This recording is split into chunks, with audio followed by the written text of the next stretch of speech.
Now, the case of George Gently, Dan Skelton et al. Has come to a conclusion.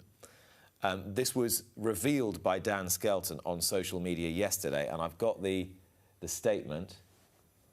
Dan Skelton says, I'm relieved that the BHA proceedings against me have come to an end. This has been a very difficult 6 years. 6 years.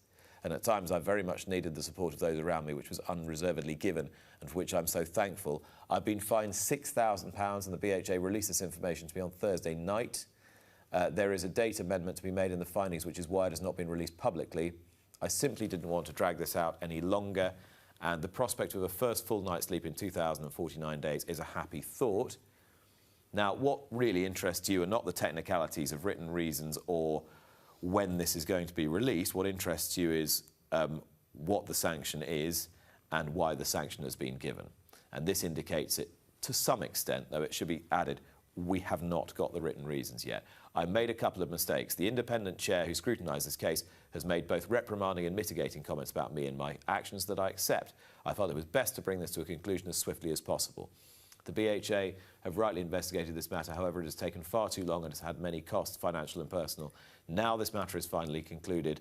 I look forward to getting on with the job I love, which, thanks to the unanimous support of my owners, sponsors and staff, has continued to thrive despite this hanging over me for so long. Now, I have been in touch with the BHA this morning, and the comment from the BHA is that they have confirmed to me that the written reasons and full statement will be issued tomorrow. So we will be much better informed tomorrow.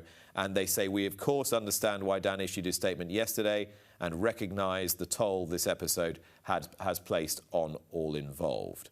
That's what they're saying this morning. I think there was a feeling, Maddy, within the BHA yesterday that they would rather have released this as one, but from the public's point of view, the public are interested in, has this case been played out correctly? Is the sanction appropriate for what he's been charged with? And what can the sport learn from this moving forward in terms of the way that trainers sell horses to owners and how bloodstock is perceived generally? Yeah, exactly. And a lot of these transactions we don't know everything about. And in this case, we may know more tomorrow. We will know more tomorrow, but we don't know the details of this case just yet. My initial reaction we know the details of the case, we don't know the details of the findings. The findings, yeah. That's the point. My initial reaction to this was 6 years is an awfully long time. Obviously, it went to a civil court as well. The case was dropped for a period of time, which naturally means it's going to drag on longer.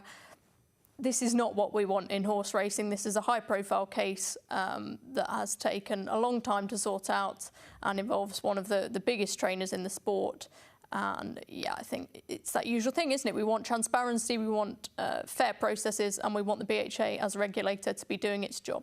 The interesting point about this, and I mean, Paddy, you may have some reflections on this as well, is that if you get lawyers involved in anything, it is going to drag out your process. Now, the BHA get rightly criticised sometimes for the delay in their processes. But if this has gone through court, then they have to pause their processes while it goes through court. If you are employing a succession of different barristers, as both sides did in this instance, my learned friends are going to hang around, and this isn't going to take 5 minutes. Yeah, it has dragged on.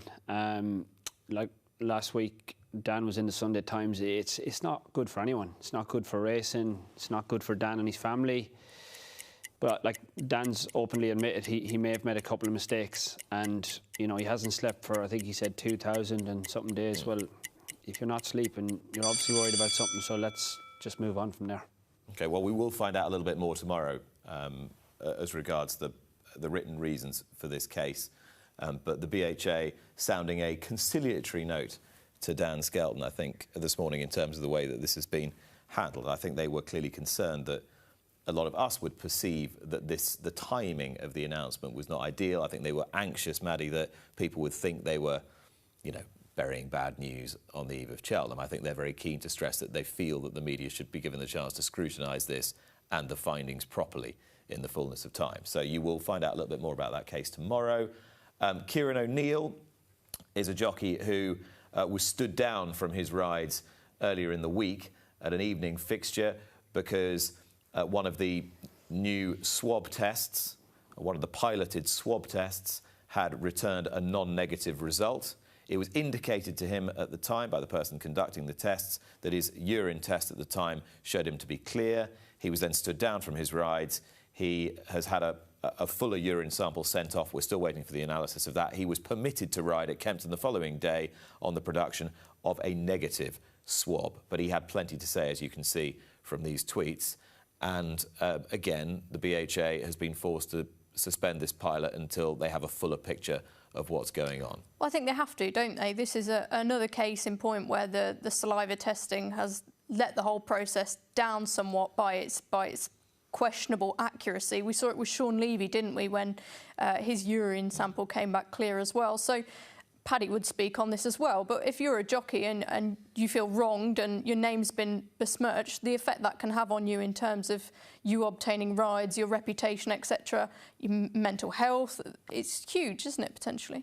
Yeah, absolutely. You know, I'm one of the people that, you know, have asked for more drug testing, and if Kieran is innocent in this case, which it sounds like he is, you know, I feel for him and his family. But, you know, the BHA are trying to do the best they can to get to the bottom of drugs. And, you know, this testing mightn't have worked out, but we've got to keep on top of that in racing. So you feel that this is an unfortunate consequence, but the intention underpinning it is the correct one? You feel that more of these rapid, instant swab testing kits are the way forward? 100%. I don't think anyone should be going out to ride in a race that there could be someone that could be under drugs or whatever, and we got to make sure that's got on top of and makes the game safer. Kieran O'Neill is adamant that he is entirely innocent. There's absolutely no reason to doubt his probity in this. If you've listened to the interview he gave me earlier, and if you listen to what he's been saying, and if you talk to people around him, I think there are those within the authority, Maddy, who might argue that his subsequent urine test could yet come back with some trace of a metabolite of cocaine that was there because it was a contaminant, rather than... I'm not saying this will happen, but it might happen. So therefore, do we need to rethink thresholds in this respect, that if something is clearly so negligible that it must be a contaminant, you know, how much of a danger could that person possibly be posing? It's a difficult one, and I think that the key thing that I was reminded of just then is that this is a pilot with the saliva tests, and as Paddy said, that shows good intention. You know, we tend to see more positive tests on the flat than over jumps these days, but clearly the BHA trying to get a handle on this issue. It's also a zero tolerance thing, isn't it, Paddy? You can ride if there is a hint, trace of alcohol in your bloodstream, right? Yeah. A bit like you can drive a car. Yeah. But if there's a trace of what is an illegal substance, you can't, even if that is likely to be a contaminant. Yeah, definitely. And like we say, you know, on this occasion, there could have been a mistake, but I wouldn't knock the BHA for trying to get on top of it. OK. Let's talk about Cheltenham, Maddy. And again, coming out of the authority, but a different branch of it, already people trying to preempt the likelihood of a greenwash. Yeah, I think that... And what we're going to do about it. What's the sport going to do about it? The bookies are adamant that it's going to be a Mullins sort of bonanza, which the prices will tell you that. You know, odds-on favourites at the Cheltenham Festival, particularly ones trained by Willie Mullins, have increased in recent years. I feel a bit sorry for the BHA because they obviously want to wait and see how this festival goes before they analyse the performance of it, and obviously the investigation that took place after the 2022 festival, I think it was, to redress that balance between Britain and Ireland. That's going to largely be taking place when it comes to the handicapping system. But I think it's undeniable that the Irish have the better horses at the moment. They have the better owners who are pumping more money in, and they have the monopoly on the bloodstock. So Britain aren't going to suddenly reverse that anytime soon, as much as I can see. So to say we'll wait and see, I can't imagine this year's festival, yes, in the handicaps, but I can't see this year's festival being some massive turning of the tide. OK, what do you think, Paddy? Yeah, like, nothing lasts forever. Like, Willie Mullins' domination is incredible, you know, and I take my hat off to him. I've been with an owner previously, and he was trying to get a horse sold to him, and he's just never resting on his laurels. He's on to the next one. He's never just thinking, I've got 10 chances at Cheltenham. He's thinking of the next Cheltenham. And I honestly take my hat off to that man, and he won't last forever. I was, you know, remember Paul Nicholls, Denman, Cato Star, Mastermind. I can go on. These things will come back. They'll come back to Britain, but, you know... Are the British getting any better at finding the raw materials? I've said this in the past recently. I think it's going to get a little bit more worse before it gets better. It will get better, but unfortunately for the near future, it'll just get a fraction worse before it starts to go back up. How? How do you think it's going to get better? Because the buying of horses in Ireland's incredible. Willie, Gordon, Henry de Bromhead. They've got first pickings on the best Irish pointers. Yep. They've got first pickings on horses before they run in pint-to-pints. They're so far ahead. It's raw material. If you can have so why is Britain going to get any better? Because they'll come out the other side. You know, maybe Britain are in slight recession at the minute. The money is maybe in Ireland. That will swing round. Well, the British owners or the British-based owners still want to have all their horses trained in Ireland, and if and when, you know, the circle starts to move, then... Well, prize money, and we could go on about this all day, but... But is it just prize money? Well, if you look at Willie Mullins, you want to have a horse there, wouldn't you? Because he's got the most winners at Cheltenham, but that's not always the case. There's so many good trainers in this country. I've ridden for a lot of them. They can do the same with the material. If you're paying $600-700 grand for a gelding that's got no residual value, do you really care about whether the prize money for a Grade 2 novice chase at Naas is more than a Grade 2 novice chase at Ascot? Which, of course, it isn't. That's a big myth. No, I get that. And if you're paying that much money for a horse, especially over jumps, you probably need your head examined. It's tough, you know. It's not... Imperial Commander costs 40 grand, you know. There's not always the money will buy you the success. But, look, Nick, let's be realistic. These lads don't buy that horse for that money and worry about prize money. But there is people out there, syndicates, that need to run it and earn some money. So we could make that a little better. JP McManus has been shopping again, as he tends to do just before Cheltenham, just to kind of bolster the squad, make sure he's got all bases covered. He's put a horse in the champion hurdle, Iberico Lord. Yep. He's double-handed in the Suprema race. He absolutely loves to have a strong hand in. How do you rate his chances of getting an instant return with his purchases this time, Maddy, who are? A Meeting of the Waters in the Ultima, and it's on the line in the Hunter's Chase. So Meeting of the Waters is that traditional Paul Byrne... Yes. Line, which has served him quite well through Corbett's Cross and others. Yeah. Yeah. Go on then, talk me through whether these good acquisitions at the 11th hour? David Mullins seems to think so, because he thinks that Meeting of the Waters is going to be running in a Gold Cup in 12 months' time. But Ireland, I can't get away from their terrible, terrible record in the Ultima. They never do very well in it. I think Dundois was the last winner. Dundera, one of the great rides, wasn't it, Paddy? Yeah. Ruby Walsh, absolute bit of mastery that was. Might even have been better than your ride on Pigeon Island. No, I don't know about that. So, yes, you've got that to go against, but and the other horses, it's on the line in what's going to be a thin running of the St James's Place Hunter's Chase. He's a quirky horse, that horse. Ran on very strongly last time, but still just missed out. He needs things to go right. I don't think you could trust him, but he's clearly got an immense amount of ability. I'm hoping that David Christie's going to win that. He was agonisingly done in it a couple of years ago. I loved his quote. Was it on Road to Cheltenham the other day about how proud he was of his horse, and he really put things into perspective. It was beautiful. OK. Those are JP's 11th hour purchases. We'll move on and talk about Harry Cobden versus Sean Bowen. We talked about Sean Bowen's Cheltenham rides earlier. There aren't that many of them, to be honest. Now, Cobden has acquired himself a few more, and he's become a bit of a go-to man for rides that might just be a bit indistinct. So he's picked up handstands, as Ben Pauling revealed in an interview with Matt Chapman on ITV. Yes, I have to say that, otherwise Matt will get very cross with me. Very good exclusive. It's the news that everybody wanted to know. What was the other one? Noble Yates, he's picked up off Sean Bowen, and Theatre Man, he's picked up off Harry Bannister as well. Okay. So his Cheltenham is looking a little stronger than Sean's, but Sean could pick up all these winners at Fosslas and Huntingdon. Yeah, of course, it's been a theme to Harry's season, hasn't it? Formerly, he'd looked at the sort of quality and riding exclusively for Paul, but these days he's picking up outside rides, and it's a big boost to your chances if you see him jocked up on one. So he rides Cheltenham particularly well, of course. Can I ask you, if you had the choice between riding a horse with a bit of a chance at Cheltenham, like one who's a kind of big double-figure price, but you quite like the horse, or you could go and ride 7 winners at Fosslas, what would you do? Go to Cheltenham. when you've experienced winning there. Would you have done the same when you were 25? Well, do you think? if you're in these lads' shoes, Yeah. you're going to have to do it. You know, they're all about winners. Now, can I just say these two lads are incredible young lads. Harry Cobden, spent time with him and his family recently this week. Just lovely lad. Sean Bowen the same. If your kids grew up to be like them lads, you'd be so proud.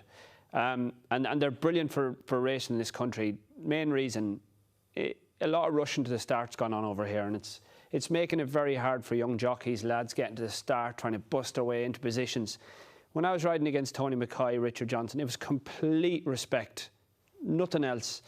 And these lads are similar to them lads. They're no rush to the start. They're out to help people, and long may this continue. Who'll be champion jockey this year? Probably Harry Cobden. I rode out for Paul Nicholls this week.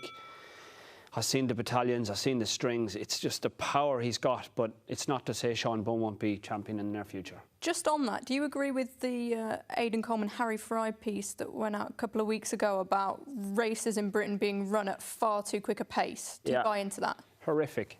The riding in this country at the minute it needs addressing, and we've got to ride that way to win.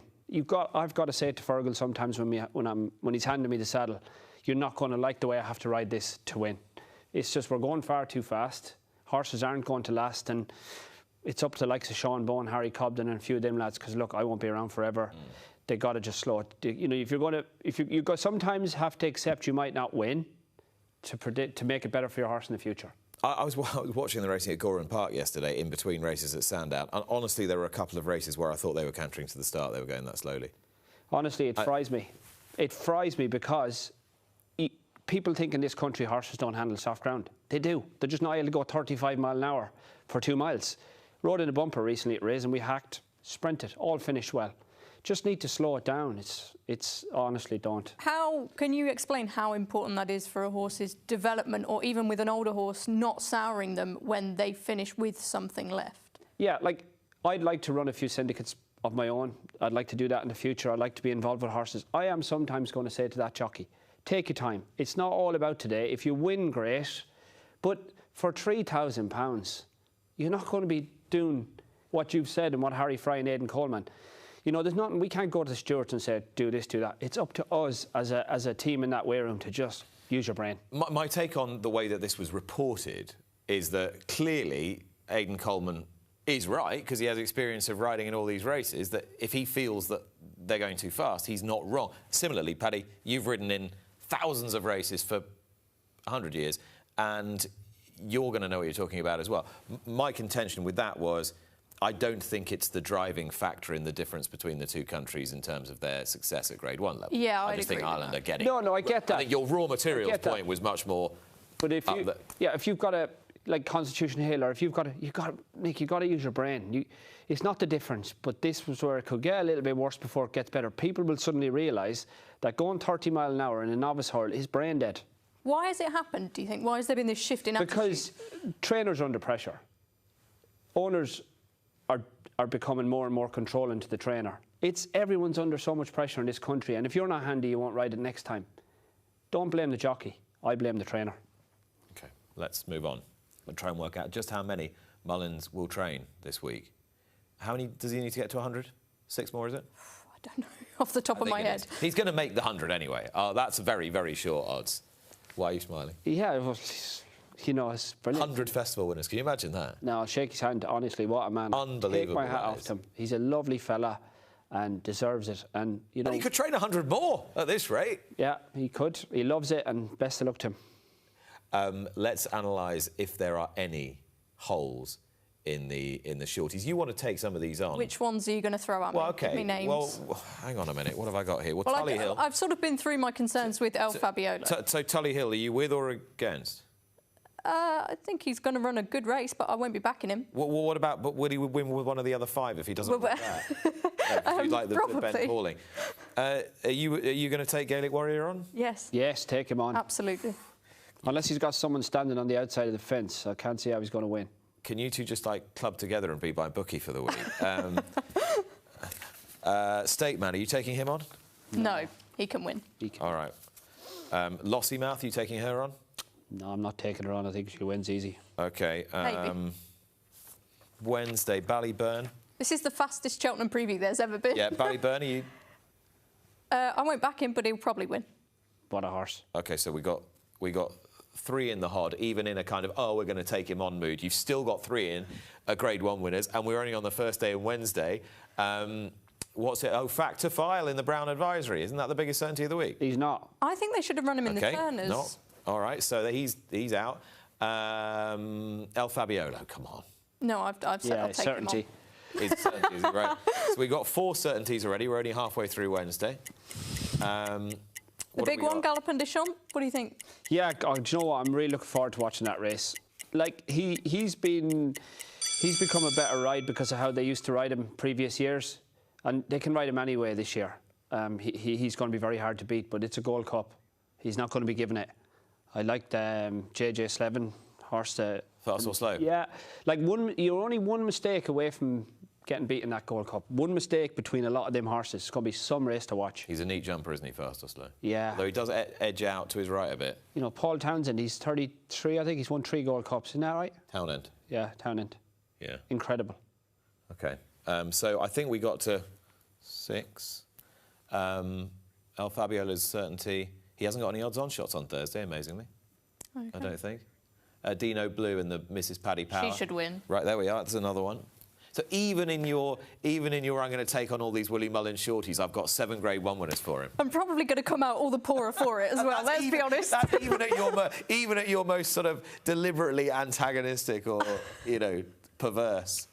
Anyway, it's going to be a rout, isn't it? Listen, I could sit here and say, I think they're all going to win. I think How that's insightful is that for people? But I think that's the point I'm making. Even in that kind of mindset, you still knock 7 out. Yeah.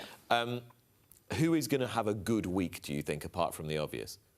Apart from the obvious, Harry Cobden. I think Paul Nicholls will have a good week. Do you? As I say, I rode out there the other day and, he's stay away Faye. Them horses are solid, and any chinks in them Irish horses, they'll be there to pick him up. How many times have you ridden out for Paul Nicholls in the last decade or so? Once. Just Why? The other day. Because it was the young lad's funeral, I offered to ride out. And that's nice. And do you know what? There was a couple of girls there, Julie, Lorraine, I think it was. They were there when I was there, 27 years. I thought, bloody hell, it was so good to see him, honestly. Loved it. And so, because you were there for how long when you were young? I was there 3 years, I think it was that long, and then I went to Philip Hobbs. Yeah. Did it bring back all the memories? Yeah, it brought back memories, yeah. Bloody hell, it's a power station. Clifford Baker, very solid man there, If you look at his secrets, well, he's one of them. Has much changed since you first were there? Absolutely nothing. The stables have got darker because they've had the more creosote. I used to creosote them. That was obviously taken over, but it's the simplest routine. I bet you were doing more creosoting than anyone else. It's the simplest routine.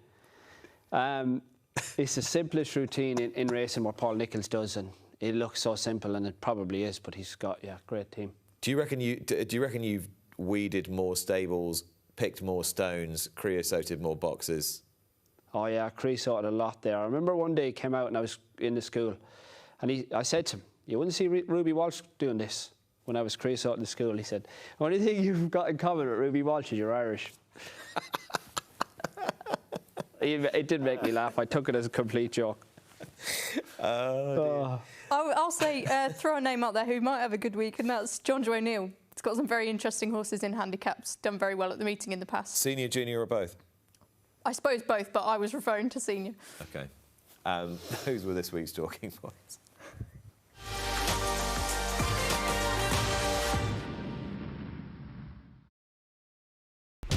Watch live racing now on racingtv.com.